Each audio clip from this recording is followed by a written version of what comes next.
All right, so you're seeing here the opening to Mario All-Stars, or Super Mario All-Stars, on the Super Nintendo. It included 6 games, most of them being ports over from the NES system on the Super NES, and then optimized. Obviously Mario Brothers, and what we call Super Mario The Lost Levels. So what is The Lost Levels? It's just Mario 2.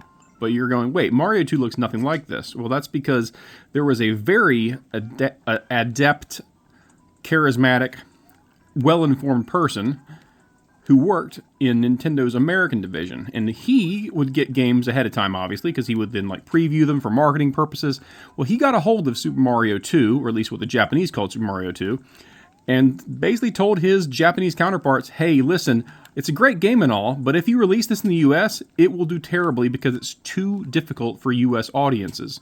So yeah, that was kind of painful to hear, but I think it's probably still true today. But they released it anyway and called it Mario The Lost Levels, and they released another game as Mario 2. Now, what game was that, you're probably wondering? Well, it's what they called Doki Doki something or other, I think it was Doki Doki Panic.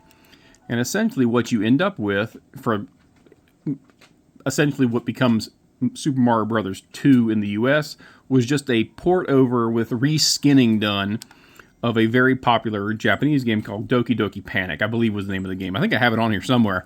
But this is what we know as Mario 2. It's much simpler. It's not nearly as complex. There are a lot of traps and pitfalls within the what we know as the lost levels. Obviously more difficult. You had the flying flying bloopers. You had fish that would fly in the air. You had poison mushrooms instead of just regular mushrooms.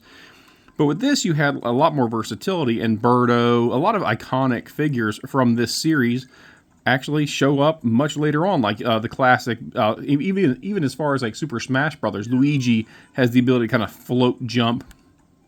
I think several of the series, the notion of riding on somebody and then picking them up and then throwing them, the POW square being used the way it is as an item that can be picked up. Smash Brothers incorporates a lot of stuff from this version of Mario 2. That being said, it was a different style of Mario game. Obviously, a lot's going on here. It was all the idea behind it was, hey, it's all just a big curtain, it's a big show. So all this was kind of fake stuff going on. But yeah, overall, it's a very well-received game. It's not everybody's favorite, but it's got so many elements and so many classic bits that have become just so typical and normal within the Mario sphere that now it's considered just part of the canon. Everyone accesses it and loves it. But overall, when it first came out, it was received well, but it was just so different from what Mario 2, the first Mario Brothers was, and even more different than Mario 3. You have very few options for upgrade. There wasn't you didn't have a flower anymore. There were some things taken away. Obviously, a ton of elements added in because it was just basically a rehash of an older version of Doki Doki Panic, which is a completely different series and IP.